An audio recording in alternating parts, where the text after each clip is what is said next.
എപ്പിസോഡിന്റെ തുടക്കത്തിൽ നമ്മൾ കാണുന്നത് നീസി അങ്ങനെ ഫ്രണ്ട്സിന്റെ കൂടെ ഉള്ളതാണ്. എന്തായാലും സ്വാങ് അവിടെ എത്തിയിട്ടില്ല. സ്വാങ് അവന്റെ കൊളീഗ്സിന്റെ കൂടെ പാർട്ടിയിലായിരുന്നു ഉണ്ടായിരുന്നത്. തുടർന്ന് ആ ടീം ഇവിടെയുള്ള ഫ്രണ്ട്സ് സ്വാങ്ങിനെ ഫോൺ ചെയ്ത് ഒരു ഗെറ്റ് ടുഗദർ കണക്ക് ഒരു ചെറിയ മീറ്റിംഗ് വെച്ചാൽ പോലും നിനക്ക് വരാൻ പറ്റില്ല അല്ലേ എന്നൊക്കെ പറഞ്ഞ് അവനോട് ദേഷ്യപ്പെടുന്നുണ്ടായിരുന്നു. ഞാൻ ഇവിടെ ഒരു ചെറിയ പരിപാടി നിൽക്കാന്നും പറഞ്ഞ് സ്വാങ് അങ്ങനെ ഇഗ്നോർ ചെയ്യുന്നുണ്ട്. ഇവനിങ്ങനെ മാറി നിന്ന് ഫോൺ സംസാരിക്കുമ്പോഴേക്കും ക്രിസിന് സ്വാങ്ങിനോടുള്ള താല്പര്യം അറിയാവുന്ന അവന്റെ ബാക്കി കൊളീഗ്സ് ഇവരെ തനിച്ചാക്കാനായി ഒരു ശ്രമം നടത്തുന്നുണ്ടെങ്കിലും കെവിനും ഇവരുടെ കൂട്ടത്തിലുണ്ടായിരുന്നു. കെവിൻ ആകട്ടെ ആ ഒരു ആക്സിഡന്റ് ശേഷം കിളിയെല്ലാം പോയിരിക്കാന്ന് തോന്നുന്നു. അവൻ ഇവരങ്ങനെ തനിച്ചുവിടാതെ നമുക്കൊരു സിനിമ കാണാൻ പോകാം, ആ സിനിമ കാണാൻ പോകാന്ന് പറഞ്ഞ് എല്ലാവരെയും കൂടി ഉന്തി തള്ളി അങ്ങനെ സിനിമ കാണാൻ പോകുന്നുണ്ട്. പക്ഷെ അപ്പോഴും ഇവർക്ക് കുറച്ച് പ്രൈവറ്റ് സ്പേസ് കൊടുക്കണം. ഇന്ന് ക്രിസിന്റെ ബർത്ത്ഡേ അല്ലേ, അപ്പോൾ അവൾക്ക് അതൊരു ഹാപ്പിനെസ്സും കൂടി ആയിരിക്കുമെന്ന് അവൾക്ക് സ്വാങ്ങിനോടുള്ള താല്പര്യം അറിയാവുന്നത് കൊണ്ട് തന്നെ അവളുടെ ബാക്കി കൊളീഗ്സ് അവിടുന്ന് ഓരോ കാര്യം പറഞ്ഞ് ഒഴിഞ്ഞു മാറുമ്പോഴേക്കും ഇവർ തനിച്ചാവുന്നു. ഈ ടീം സ്വാങ്ങിന്റെ മുഖം കുറച്ച് വാടിയിരിക്കുന്നത് ക്രിസ് ശ്രദ്ധിക്കുന്നുണ്ട്. ഫ്രണ്ട്സ് അങ്ങനെ മാറി നിൽക്കുന്ന ഈ ഒരു ടീം രണ്ടും കൽപ്പിച്ച് ക്രിസ് ആകട്ടെ അവളുടെ ഇഷ്ടം സ്വാങ്ങിനോട് പറയുമ്പോൾ സ്വാങ് അപ്പൊ തന്നെ അത് റിജക്ട് ചെയ്യുന്നുണ്ട്. അതിനുശേഷം അവൻ സോറി പറയുമ്പോൾ സാരയില്ല, കുഴപ്പമൊന്നുമില്ലെന്നേ, ഇത്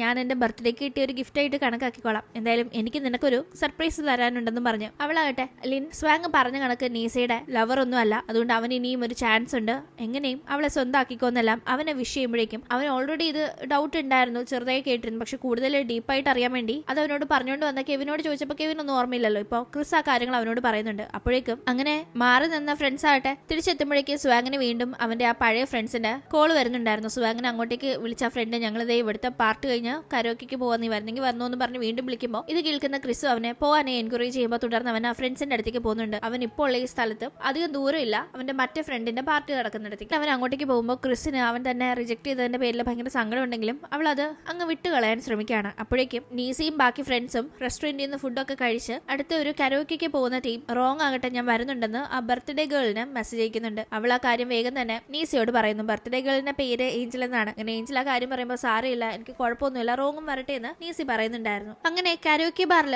നീസിയും ഫ്രണ്ട്സ് ഇരിക്കുമ്പോൾ അവരൊക്കെ പാട്ടുപാടി എൻജോയ് ചെയ്യുമ്പോൾ നീസി അവിടെ ഇരുന്ന് ലിന്നുമായിട്ട് ചാറ്റിംഗ് ആണ്. അപ്പോഴാണ് റോങ്ങിന്റെ അങ്ങോട്ടേക്കുള്ള വരവ്. റോങ്ങിനെ ആദ്യം നീസി മൈൻഡ് ചെയ്യുന്നില്ലെങ്കിലും റോങ് അങ്ങോട്ടേക്ക് എത്തി സംസാരിക്കുന്നു. പക്ഷെ നല്ല സംസാരമൊന്നും ആയിരുന്നില്ല, ഒരുമാതിരി നീസിയെ കളിയാക്കുന്ന കണക്കുള്ള സംസാരം തന്നെയായിരുന്നു. നീസി അതിനൊക്കെ ചുട്ട മറുപടിയും കൊടുക്കുന്നുണ്ട്. പക്ഷെ അത് വഴക്കുന്ന രീതിയിലല്ല, ഫ്രണ്ട്ലി ആയിട്ട് അങ്ങോട്ടും ഇങ്ങോട്ടും ചുട്ട മറുപടി കൊടുത്ത് സംസാരിച്ചുകൊണ്ടിരിക്കുന്നു. അപ്പോഴേക്കും അങ്ങോട്ടേക്ക് സ്വാങ് വരുന്നു. സ്വാങ് വന്ന പാടെ നോക്കുന്നത് നീസിയാണ്. നീസി അവൻ അങ്ങോട്ടേക്ക് എത്തുന്ന ഒട്ടും പ്രതീക്ഷിച്ചിരുന്നില്ല. അതുകൊണ്ട് അവളൊന്ന് ഷോക്ക് ആവുന്നുണ്ടെങ്കിലും അവന് തീരെ മൈൻഡ് ചെയ്യാതിരിക്കുകയാണ്. അവനാകട്ടെ അവളുടെ ഓപ്പോസിറ്റ് ഇരുന്ന് ഡ്രിങ്ക്സ് അടിക്കാനായി തുടങ്ങുന്നു. അവളപ്പോൾ അവനെ മൈൻഡ് ചെയ്യാതെ ലിന്നുമായിട്ട് ചാറ്റിംഗിൽ തന്നെയാണ്. ഈ ടീം സ്വാങ്ങിന്റെ അടുത്തുള്ള ഫ്രണ്ട്സ് ഇരുന്ന് നീസിയെ പറ്റി പറയുന്നുണ്ടായിരുന്നു. നീസി ഇവിടെ ഡ്രോപ്പ് ചെയ്തത് നീസിയുടെ ബോയ് ഫ്രണ്ട് ആണ്, അവർ രണ്ടുപേരും കാറിലിരുന്ന് കിസ് ചെയ്യുന്നത് ഞങ്ങൾ കണ്ടു എന്നൊക്കെ ഒരു പ്രതീക്ഷയുണ്ട് എന്ന രീതിക്ക് ഇങ്ങോട്ടേക്ക് വന്ന സ്വാങ് ഇപ്പോൾ ഇത് കേട്ട് ആകെ അപ്സെറ്റ് ആവുന്നത് നമുക്ക് കാണാം. അതുകൊണ്ട് തന്നെ അവൻ സങ്കടത്തിൽ അവിടെ ഒരു പാട്ട് പാടുന്നുണ്ട്. കരോക്കെ ആവുമ്പോൾ അവിടെ നമുക്ക് ഇഷ്ടമുള്ള പാട്ടൊക്കെ പാടാലോ. അവൻ പാടുന്ന പാട്ടാകട്ടെ നീസിയുടെ ഫേവറേറ്റ് പാട്ടായിരുന്നു. അത് അവന് കോളേജ് കാലത്തെ അറിയാം. ആ പാട്ടിപ്പോ അവൻ ഇവിടെ പാടുമ്പോൾ അവൾ അത് കേട്ട് ആകെ ഡിസ്റ്റർബ്ഡ് ആവുന്നു. ഇതേ ടീം റോങ് ആകട്ടെ തന്നെ റിജക്ട് ചെയ്ത സ്വാങ് ഇപ്പോഴും നീസി ഇഷ്ടപ്പെടുന്നു എന്നത് ഇവിടെ കണ്ട് ആകെ ഡിസ്റ്റർബ്ഡ് ആയിരിക്കുന്നു. സ്വാങ്ങിനാണെങ്കിൽ ആ പാട്ട് പാടി തീർക്കുമ്പോഴേക്കും ഭയങ്കര സങ്കടം വന്ന് അവൻ അങ്ങനെ മാറിയിരിക്കുമ്പോഴേക്കും നീസി പോകാനായി ഒരുങ്ങുന്നുണ്ട്. അവൾ താഴേക്ക് ചെല്ലുമ്പോഴേക്കും അവൻ അവളുടെ പുറകെ പോകുന്നുണ്ട്. ഞാൻ നിന്നെ പ്രപ്പോസ് ചെയ്തിട്ട് നീ എന്താ എന്നെ അക്സെപ്റ്റ് ചെയ്യാത്തത്, നിനക്ക് വേണ്ടി ഞാൻ എന്തോരം കാത്തിരിക്കുന്നു, എന്തോരം നീ എന്നെ സങ്കടപ്പെടുത്തുന്നു എന്ന് പറഞ്ഞ് അവൻ ഇവളോട് ഭയങ്കര റൂഡായി സംസാരിക്കുമ്പോൾ കൂട്ടത്തിൽ തന്നെ പലപ്പോഴും നീയും ലിന്നും ഡേറ്റിംഗ് ആണെന്ന് പറഞ്ഞ് എന്നെ നീ പറ്റിച്ചില്ലെന്ന് ചോദിക്കുമ്പോൾ അന്ന് ഡേറ്റിംഗ് അല്ലെങ്കിലും ഇപ്പൊ ഞങ്ങൾ ഡേറ്റിംഗ് ആ, അതിനിപ്പോ എന്താന്നൊക്കെ ചോദിച്ച് അവൾ അങ്ങനെ പോകാൻ ഒരുങ്ങുമ്പോൾ ലിഫ്റ്റ് കയറി പോയ അവളുടെ പിറകെ സ്റ്റേഴ്സ് ഇറങ്ങി അവൻ ഓടി ചെല്ലുന്നുണ്ട്. അവൾ അപ്പോഴേക്കും താഴേക്കെത്തി ടാക്സിയിൽ കയറാനായി അവൾ ഒരുങ്ങുമ്പോഴേക്കും അവൻ അവളെ തടയുന്നുണ്ട്. അതിനുശേഷം അവനോട് അവൾ ഡേറ്റിംഗ് ആണെന്ന് കള്ളം പറഞ്ഞു എന്ന് തുടങ്ങി പല കാര്യങ്ങൾ അവളോട് ഭയങ്കര ദേഷ്യത്തിൽ അവൻ ഷൗട്ട് ചെയ്യുമ്പോഴേക്കും അവൾ തിരിച്ച് എണ്ണി ഓരോന്ന് ചോദിക്കുന്നുണ്ട്. അവൾ എത്ര നാൾ അവന് വേണ്ടി വെയിറ്റ് ചെയ്തു, അവൻ റോങ്ങും ഡേറ്റിംഗ് അല്ലാന്ന് അറിഞ്ഞുകൊണ്ട് അത് അന്വേഷിച്ച ശേഷം താൻ പ്രപ്പോസ് ചെയ്തു. അതിനുശേഷം റോങ്ങിന്റെ ബോയ് ഫ്രണ്ടിനെ അവൾ തട്ടിയെടുത്തുന്ന രീതിയിൽ കോളേജ് മുഴുവൻ തനിക്കെതിരെ റൂമർ നടന്നപ്പോൾ ആ ടീമും അവൾ ഒരു മെസ്സേജ് അയച്ചു. അവന് കേൾക്കുന്നതിൽ എന്തെങ്കിലും സത്യമുണ്ടോ, സത്യാവസ്ഥ തുറന്ന് പറ എന്നല്ല. പക്ഷെ അപ്പോഴും അവൻ ആ മെസ്സേജ് ഇഗ്നോർ ചെയ്തു. അതിനുശേഷം പലപ്പോഴും അവൻ അവളെ വേദനിപ്പിച്ചിട്ടേ ഉള്ളൂ. ആ കാര്യങ്ങളൊക്കെ അവൾ പറയുമ്പോഴും പഴയതൊക്കെ മറന്ന് എങ്ങനെ ഇങ്ങനെ നേരെ തിരിച്ച് സംസാരിക്കാൻ തോന്നുന്നു അവൾ അവനോട് ചോദിക്കുന്നുണ്ടായിരുന്നു. എനിക്കിപ്പോ ലിൻ വെറും ഒരു ചോയ്സ് അല്ല, എന്റെ ഒരേ ഒരു ഫേവറേറ്റ് ആണ്, ലിൻ മാത്രം മതി എനിക്ക്, നീയുമായി എനിക്ക് നീ യാതൊരു കോണ്ടാക്റ്റും വേണ്ടെന്ന് പറഞ്ഞ് അവൾ ഇങ്ങനെ സംസാരിക്കുമ്പോൾ അപ്പോഴേക്കും ഇവരുടെ പുറകെ ഫ്രണ്ട്സും എത്തിയിട്ടുണ്ടായിരുന്നു. അവരെല്ലാം ഇത് കേൾക്കുന്നുണ്ട്. റോങ് ഇതൊക്കെ കേട്ട് ഭയങ്കര ദേഷ്യത്തിൽ അവിടെ നിന്ന് പോകുന്നത് നമുക്ക് കാണാം. സ്വാങ് നീസിയുടെ പുറകെ നടക്കുന്നത് റോങ്ങിന് ഇഷ്ടമല്ലല്ലോ. എന്തായാലും അവിടെ നിന്ന് നീസി പോകുന്നുണ്ട്. സ്വാങ് ആണെങ്കിൽ ഭയങ്കര സങ്കടത്തിൽ അവിടെ നിന്ന് കരയുന്നത് നമുക്ക് കാണാം. അങ്ങനെ നീസി ഒരു പാർക്കിൽ പോയി തനിയിരിക്കുന്ന ടീം അങ്ങനെ അവിടെ ഇരിക്കുമ്പോഴേക്കും ആരോ വന്ന് നിൽക്കുന്നത് കണ്ട് അവൾ നോക്കുമ്പോൾ അത് ലിന്നാണെന്ന് കണ്ട് അവൾ സർപ്രൈസ്ഡ് ആവുന്നുണ്ട്. ആകെ അപ്സെറ്റ് ആണല്ലോ എന്ന് പറഞ്ഞ് അങ്ങനെ അവളെ കെട്ടിപ്പിടിക്കുന്നുണ്ട്. അവൻ അടുത്തുള്ളപ്പോൾ അവൾക്ക്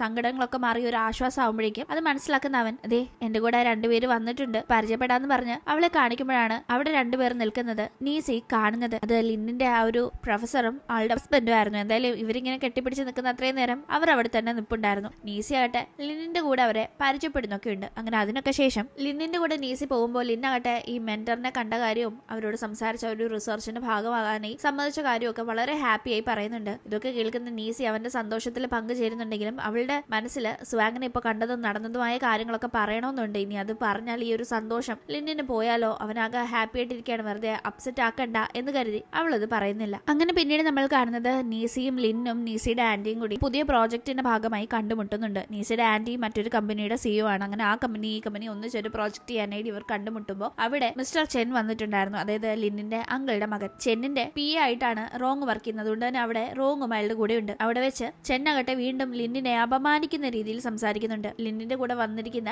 നീസിയുടെ ആന്റിയാണ്, അതായത് ലിന്നിന്റെ ഗേൾ ഫ്രണ്ടിന്റെ ആന്റിയാണെന്ന് അറിയുമ്പോൾ അപ്പോ ഓരോ പെൺപിള്ളേരെ വളച്ച് അവരുടെ ഫാമിലിയിലെ കമ്പനിയുമായിട്ട് ഓരോ പ്രോജക്റ്റ് നേടിയെടുക്കാന്നുള്ള ലിന്നിന്റെ ബുദ്ധി അപാരം തന്നെ എന്നൊക്കെ വളരെ മോശമായി ലിന്നിന്റെയും നീസിയുടെയും റിലേഷൻഷിപ്പ് ലിൻ ഓരോ ബിസിനസ് നേട്ടങ്ങൾ മുന്നിൽ കണ്ടുകൊണ്ട് മാത്രം മുന്നോട്ട് കൊണ്ടുപോകുന്നതാണെന്ന രീതിക്ക് ചെൻ സംസാരിക്കുന്നു. ഒപ്പം തന്നെ റോങ്ങും നീസിയും ഒന്നിച്ച് പഠിച്ചവരായിരുന്നു എന്നും കൂടി കേൾക്കുന്ന ചെന്നാകട്ടെ അവിടെ മോശമായി തന്നെ സംസാരിക്കുന്നുണ്ട്. പോലെ ഏതെങ്കിലും വലിയ കമ്പനിയുടെ ടോപ്പ് പൊസിഷനിലുള്ള ഒരാളെ വളച്ചെടുത്ത് ആ കമ്പനി അങ്ങ് കൈപ്പിടിയിൽ ഒതുക്കാൻ ഒരു ശ്രമം എന്താ റോങ് നടത്താഞ്ഞത്, ക്ലാസ്മേറ്റ് ചെയ്യുന്നത് കണ്ടില്ലെന്നൊക്കെയായിരുന്നു കുത്തി കുത്തി സംസാരിക്കുന്നത്. ഏതായാലും അത് കേൾക്കുന്ന നീസി ചെന്നിനോട് പറയുന്നുണ്ട്, എനിക്കങ്ങനെ മറ്റുള്ളവരുടെ എന്തെങ്കിലും തട്ടിയെടുക്കണം എന്ന ഒരു ആവശ്യമില്ല, എനിക്ക് സ്വന്തം കഴിവില് മുന്നോട്ട് വരാനായിട്ടുള്ള കോൺഫിഡൻസ് ഉണ്ടെന്നല്ല. ആ ടീം അത് കേൾക്കുന്ന ലിൻ എന്തായാലും ചെൻ എന്റെ ഗേൾ ഫ്രണ്ടിനെ പുകഴ്ത്തി പറഞ്ഞത് അവൾക്ക് ഇഷ്ടപ്പെട്ടില്ല എന്ന് തോന്നുന്നു സർക്കാസ്റ്റിക് ആയി അവിടെ സംസാരിക്കുമ്പോൾ ചെന്നാകെ ചമ്മി നിൽക്കുന്നുണ്ട്. ചെൻ ഇവരെ ഒന്ന് അടിച്ചു താഴ്ത്താൻ വേണ്ടി പറഞ്ഞത് അങ്ങോട്ട് ഏറ്റില്ലല്ലോ, ചുട്ട മറുപടിയും കിട്ടി. അങ്ങനെ ചെൻ മാറി പോകുമ്പോഴേക്കും നീ നല്ല മറുപടി കൊടുത്തു എന്ന് ലിൻ നീസിയോട് പറയുമ്പോൾ രണ്ടുപേരും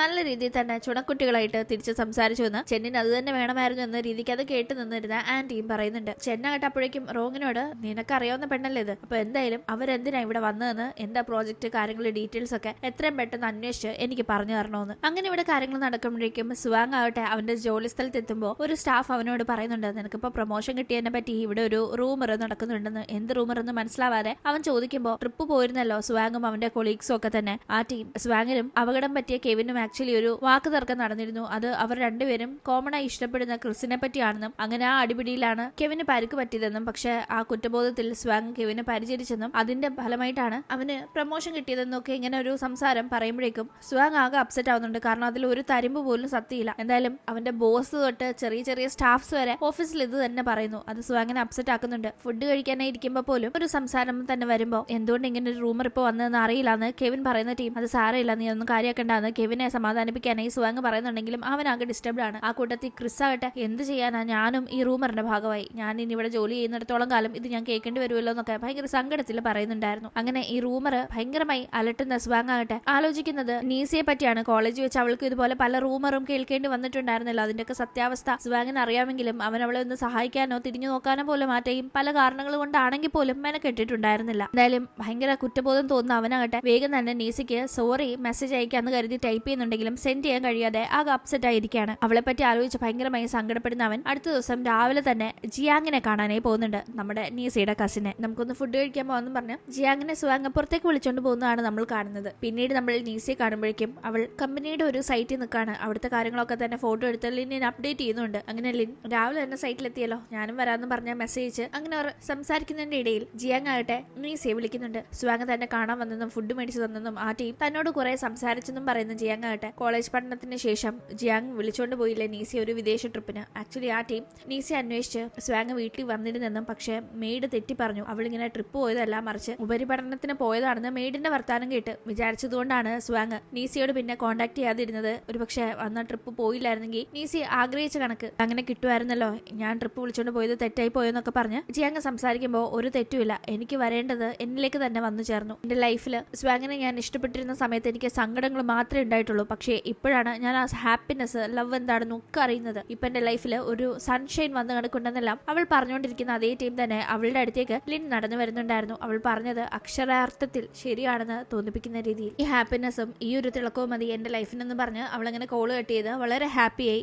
ലിന്നിന്റെ അടുത്തേക്ക് പോവുകയും അവരവിടുത്തെ വർക്കിന് ശേഷം പുറത്തേക്ക് കറങ്ങാൻ പോവുകയും ഒക്കെ ചെയ്യുന്നുണ്ട്. ഷോപ്പിങ്ങിനാണ് അവർ പോകുന്നത്. കുക്ക് ചെയ്യാനുള്ള കുറെ സാധനങ്ങളൊക്കെ വാങ്ങിച്ച് ഷോപ്പിംഗ് ഇറങ്ങുന്നതിന് മുന്നേ നീസി ലിൻ കാണാതെ കുറച്ച് ബീൻസ് ഒക്കെ വാങ്ങാൻ പോകുന്നുണ്ട്. എന്തായാലും തിരിച്ചെത്തി കുക്ക് ചെയ്യാനിരിക്കുമ്പോൾ മുട്ടനൊരു ലോബ്സ്റ്റർ അവർ മേടിച്ചിട്ടുണ്ടായിരുന്നു. അത് കുക്ക് ചെയ്യാനൊന്നും ലിന്നിന് അറിയില്ല എന്ന് പറയുമ്പോൾ വീഡിയോ നോക്കി കുക്ക് ചെയ്യാന്ന് പറഞ്ഞ് അങ്ങനെ സോഷ്യൽ മീഡിയ നോക്കി ഒരു വീഡിയോ കണ്ടുപിടിച്ച് അത് നോക്കി കുക്ക് ചെയ്ത് അവർ ഫുഡും കഴിച്ച് നീസി പോകാനായി നിൽക്കുമ്പോഴേക്കുമാണ് നീസി അവന് വേണ്ടി ഒരു ബൗൾ റെഡ് ബീൻസ് വാങ്ങിച്ചു വെച്ചിരിക്കുന്നത് കാണുന്നുണ്ട്. പൊതുവെ അവൻ സോയാ ബീൻസ് വെച്ച് ഇങ്ങനെ ഒരു എക്സസൈസ് ചെയ്യാറുണ്ടല്ലോ, കൈയുടെ ആ ഒരു സ്റ്റെബിലിറ്റി മൊബിലിറ്റി ഒക്കെ തിരിച്ചു കിട്ടാനൊക്കെ. അതിന് പകരം റെഡ് ബീൻസ് കണ്ടവൻ ഇതെന്താ പുതിയ റെഡ് ബീൻസ് എന്നൊക്കെ ചോദിക്കുമ്പോൾ എത്ര നാളായിട്ട് സോയാബീനും കൊണ്ട് എക്സസൈസ് ചെയ്യാ, മടുത്ത് കാണില്ലേ, അതുകൊണ്ട് ഒരു ചേഞ്ചിന് കൊണ്ടുവന്നാണെന്ന് പറഞ്ഞുകൊണ്ട് അവന്റെ കയ്യിലേക്ക് അവൾ ഒരു റെഡ് ബീൻ വെച്ച് കൊടുക്കുമ്പോൾ അവനാകട്ടെ അത് മുറുക്ക പിടിക്കുകയും അതോടൊപ്പം അവളെ കെട്ടിപ്പിടിക്കുകയും കിസ് ചെയ്യുകയും ഒക്കെ ചെയ്യുന്നുണ്ട്. അതിനുശേഷം ഇപ്പൊ പോണോ, പോയിട്ട് വല്ല അത്യാവശ്യമുണ്ടോ എന്നവൻ ചോദിക്കുമ്പോൾ ഒരു അത്യാവശ്യമില്ലാന്ന് അവൾ പറയുന്നത് കേട്ട് അവൻ എന്തുകൊണ്ടാണ് അത് ചോദിച്ചതെന്ന് അറിഞ്ഞുകൊണ്ട് തന്നെയാണ് അവൾ പറഞ്ഞത്. എന്തായാലും അവളുടെ ആ മറുപടി കേൾക്കുന്നവൻ അവളെ പതിയെ അവന്റെ വീട്ടിലേക്ക് കൊണ്ടുപോകുന്നത് നമുക്ക് കാണാം. വീട്ടിൽ നിന്ന് അവൾ തിരിച്ച് ഫുഡൊക്കെ കഴിച്ച് അവളുടെ വീട്ടിലേക്ക് പോകാനായി ഇറങ്ങിയതാണ്. അപ്പോഴാണ് അവൻ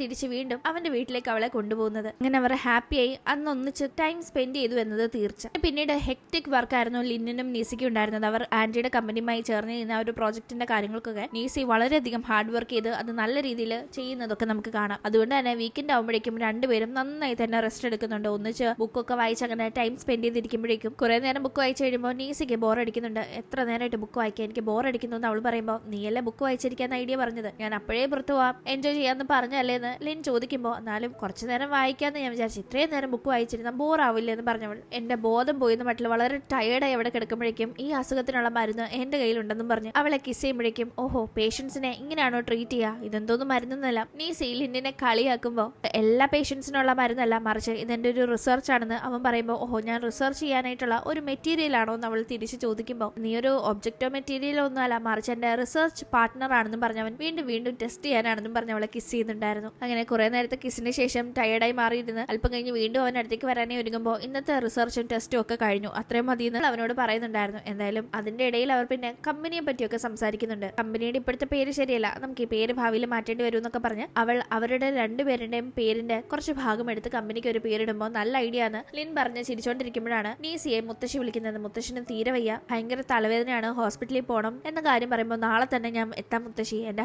ബോയ് ഫ്രണ്ടിനെയും കൂട്ടി വരാന്നല്ല നീസി പറയുമ്പോൾ എങ്കിലും ഞാൻ നിങ്ങൾക്ക് വേണ്ടി കിടില ഫുഡൊക്കെ ഉണ്ടാക്കി വെക്കാന്ന് മുത്തശ്ശി പറയുന്ന ടീം മുത്തശ്ശിനെ ഹോസ്പിറ്റലിൽ കൊണ്ടുപോകാനായിട്ടല്ലേ ഞങ്ങൾ വരുന്നത്, അതുകൊണ്ട് അതിന്റെ ആവശ്യമില്ലെന്നെല്ലാം നീസി പറയുന്നുണ്ടെങ്കിലും അല്ല നീ നിന്റെ ബോയ് ഫ്രണ്ടുമായിട്ട് ആദ്യമായിട്ട് ഞങ്ങളെ കാണാൻ വരുന്നില്ല, അതുകൊണ്ട് വേണമെന്നും പറഞ്ഞ് മുത്തശ്ശി വളരെ ഹാപ്പി ആവുന്നു. അങ്ങനെ അടുത്ത ദിവസം ഇവരെത്താനായി മുത്തശ്ശിനും വെയിറ്റിംഗ് ആണ്. നീസിയെ കണ്ടപാടെ അവർക്ക് ഭയങ്കര സന്തോഷം തോന്നുന്നു. ലിന്നിനെയും കൂടി കാണുമ്പോൾ അവരുടെ സന്തോഷത്തിന് ഇരട്ടി മധുരം ആവുന്നുണ്ട്. അങ്ങനെ അവർ സംസാരിച്ച് നിൽക്കുമ്പോഴേക്കും മുത്തശ്ശിന് വീണ്ടും ഭയങ്കര തലവേദനയും തലകറക്കവും ഒക്കെ വരുമ്പോഴേക്കും മുത്തശ്ശിന് ഹോസ്പിറ്റലിൽ പോകാനും ഡോക്ടറെ കാണാനൊക്കെ നല്ല മടിയാണ്, അങ്ങനെ പോവാറേ ഇല്ലെന്ന് നീസി വരുന്ന വഴി ലിന്നിന് പറഞ്ഞു കൊടുത്തിട്ടുണ്ടായിരുന്നു. അതുകൊണ്ട് തന്നെ ലിൻ വേഗം മുത്തശ്ശിനെ അവിടെ വെച്ച് തന്നെ പരിശോധിക്കുന്നുണ്ട്. ശേഷം മുത്തശ്ശന്റെ സ്കാനിംഗ് റിപ്പോർട്ട്സ് ഒക്കെ നോക്കി അവൻ കാര്യങ്ങളൊക്കെ പറഞ്ഞു കൊടുക്കുന്നുണ്ട്. എന്തായാലും വലുതായി പേടിക്കാനേ ഒന്നുമില്ലാന്ന് അറിയുമ്പോൾ മുത്തശ്ശിക്കും ലിന്നിനും നീസിക്കും സത്യത്തിൽ സമാധാനമാവുന്നുണ്ട്. എന്തായാലും മുത്തശ്ശി ലിന്നിന്റെ ഈ കാര്യങ്ങളൊക്കെ കണ്ട് വളരെ ഇംപ്രസ്ഡ് ആവുന്നുണ്ട്. നീസി മുത്തശ്ശി ഫുഡ് ഇവിടെ അത് കഴിക്കാനും കൂടിയാണ് ഞങ്ങൾ വന്നതെന്ന് ഓർമ്മപ്പെടുത്തുമ്പോൾ മുത്തശ്ശി വേഗം ഫുഡ് ഉണ്ടാക്കാനായി പോകുന്നു. ആ ടീം മുത്തശ്ശിക്ക് അടുപ്പൊക്കെ കത്തിച്ചു കൊടുക്കാനായി ലിന്നും നീസിയും കൂടുന്നുണ്ട്. ലിന്നിനെ അതൊക്കെ നീസി പഠിപ്പിച്ചു കൊടുക്കുമ്പോൾ അവൻ നൈസായി അവളെ കിസ് ചെയ്യുന്നുണ്ടായിരുന്നു. അങ്ങനെ ലിൻ അവിടെ അടുപ്പ് കത്തിക്കാനായി ഇരിക്കുന്ന ഫോട്ടോ ഒക്കെ നീസി ലിന്നിന്റെ അമ്മയ്ക്ക് അയച്ചു കൊടുക്കുന്നുണ്ട്.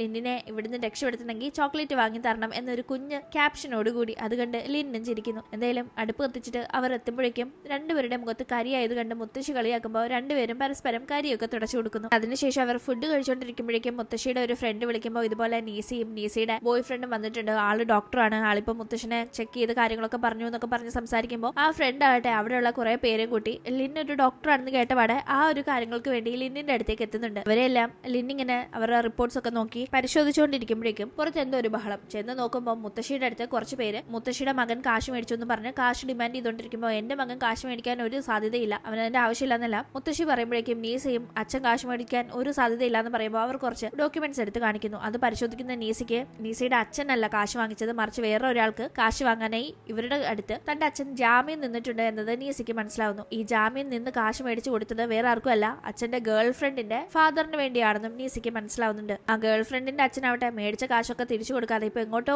ഓടിപ്പോയിരിക്കും. അതുകൊണ്ട് തന്നെ ജാമ്യം നിന്ന് നീസിയുടെ അച്ഛൻ തന്നെ കാശ് തരണമെന്ന് പറഞ്ഞ് അവരിവിടെ വന്ന് ബഹളം വെച്ചോണ്ടിരിക്കുകയാണ്. അച്ഛൻ ഇവിടെ ഇല്ലല്ലോ എന്ന് പറഞ്ഞ് നീസി അവരെ പറഞ്ഞു വിടാൻ നോക്കുമ്പോൾ അതൊന്നും ഞങ്ങൾക്ക് അറിയണ്ട, അയാൾ ടൗണിലും കണ്ടല്ലേ, എന്തായാലും ഞങ്ങൾക്ക് കാശ് വേണം, ഇത് അവന്റെ കൂടി വീടല്ലേ എന്ന് പറഞ്ഞ് അവിടെ കിടന്നവർ ബഹളം വെക്കുമ്പോൾ നീസി വേഗം അച്ഛനെ വിളിക്കുന്നുണ്ടെങ്കിലും അച്ഛൻ ആ ടീം ഒരു മീറ്റിംഗിന്റെ തിരക്കായിരുന്നു. നീസിക്ക് ഇതിന്റെ ഇടയിൽ മുത്തശ്ശിന് വയ്യാഴികയും കൂടി പെട്ടെന്ന് ഈ ടെൻഷൻ കയറി വരുന്നത് കണ്ട് ആകെ ടെൻഷൻ ആവുന്നുണ്ട്. ഈ ടീം ലിൻ ഇതിൽ ഇടപെടുന്നുണ്ട്. ഇവിടെ നിന്ന് പ്രശ്നം ഉണ്ടാക്കാതെ വെറുതെ പ്രശ്നം ഉണ്ടാക്കിയാൽ ശരിയാവില്ല എന്ന് നീസി ഏതാണ്ട് കയ്യേറ്റം ചെയ്ത കണക്ക് അവർ പറയുമ്പോൾ പോലീസിനെ വിളിക്കും എന്നൊക്കെ പറഞ്ഞവൻ അവരുടെ ഗേറ്റിന് പുറത്തേക്ക് ഇറങ്ങി നിൽക്കാനായി ആവശ്യപ്പെടുന്നുണ്ട്. അങ്ങനെ അവർ പുറത്തു തന്നെ നിൽക്കാണ്. നീസിയാണ് ഈ നടക്കുന്ന കാര്യങ്ങളിൽ ആകെ ഡിസ്റ്റർബ്ഡ് ആണ്. അവളുടെ അച്ഛന്റെ ഓരോ കയ്യിലിരിപ്പ് കാരണം ഇപ്പൊ മുത്തശ്ശിക്കും സമാധാനത്തിൽ ജീവിക്കാൻ പോലും പറ്റുന്നില്ല. സമ്മതിക്കുന്നില്ല, ഇങ്ങനെ ഓരോ പ്രശ്നങ്ങൾ ഉണ്ടാക്കി വെക്കുകയല്ലേ. ലിന്നിനും കാര്യങ്ങളിൽ കിടപ്പുവശം മനസ്സിലാവുന്നുണ്ട് നീസയുടെ ഫാമിലിയിലെ ആ പ്രശ്നങ്ങളും കാര്യങ്ങളും ഒക്കെ തന്നെ. എന്തായാലും നീസി ആകെ ഡിസ്റ്റർബ്ഡ് ആണെന്ന് കണ്ട് ലിൻ അവളെ സമാധാനിപ്പിച്ച് നിൽക്കുന്നിടത്ത് ഇന്നത്തെ എപ്പിസോഡ് ഇവിടെ അവസാനിക്കുന്നു. ശേഷം എന്ത് സംഭവിച്ചെന്ന് നമുക്ക് അടുത്ത എപ്പിസോഡിലൂടെ കാണാം. ഇന്നത്തെ വീഡിയോ ഇഷ്ടമായാൽ മറക്കാതെ ലൈക്ക് ചെയ്തും ഷെയർ ചെയ്തും സബ്സ്ക്രൈബ് ചെയ്തും സപ്പോർട്ട് ചെയ്യണം. വീണ്ടും പുതിയൊരു എപ്പിസോഡുമായി കണ്ടുമുട്ടും വരെ